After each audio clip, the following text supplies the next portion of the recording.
ইশরাককে mayor ঘোষণা করে ইসির গ্যাজেট স্থগিতের রিট খারিজ। শপথে বাধা নেই বলছেন আইনজীবী। সরকারকে আলটিমেটাম দিয়ে কর্মসূচি স্থগিত। দুইজন ছাত্র প্রতিনিধি রয়েছেন, একটি নতুন রাজনৈতিক দলের সরাসরি সমর্থক এবং সংগঠক। তাদের পদত্যাগ না হওয়া পর্যন্ত এই আন্দোলন শেষ হবে না।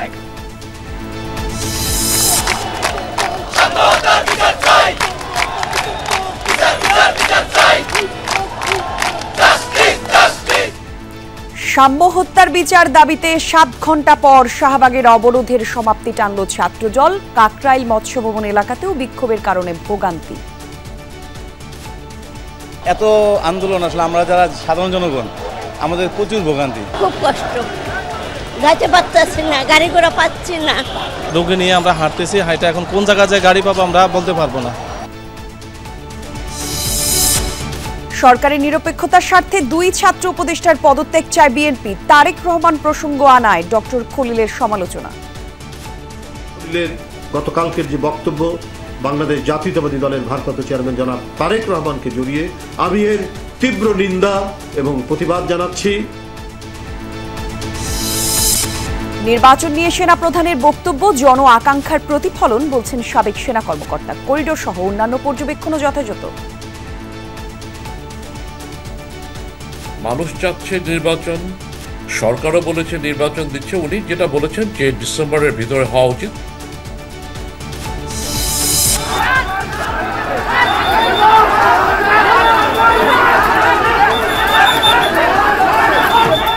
মানিকগঞ্জের সাবেক এমপি ও কণ্ঠশিল্পী মমতাজের ওপর ডিম নিক্ষেপ। 2 মামলায় 6 দিনের রিমান্ড। বরগুনায় জনতার রোষানলের সাবেক এমপি শম্ভু।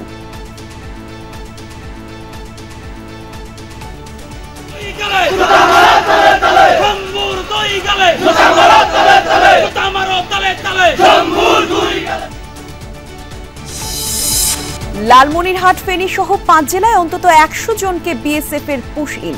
হেফাজতে নিয়ে জিজ্ঞাসাবাদ করেছে বিজিবি। আমরা আছি 4000 লোক আছি। এই বর্ডারে আমরা 3 জন আছি। আমাকে নামাই দিয়ে গেছে ওই জায়গায় বর্ডার চলেছে, আমরা চিনতে পারিনি। ভারত থেকে আমাদের বাংলাদেশে কিছু নাগরিককে পুশ ইন করেছে। বিজিবি আমাদের কাছে 20 জনকে হস্তান্তর করেছে। এবার হোয়াইট হাউসে নাজেহাল দক্ষিণ আফ্রিকার প্রেসিডেন্ট। শ্বেতাঙ্গ গণহত্যায় ভুয়া ভিডিও দেখালো ট্রাম্প। বিব্রত রামাফোসা।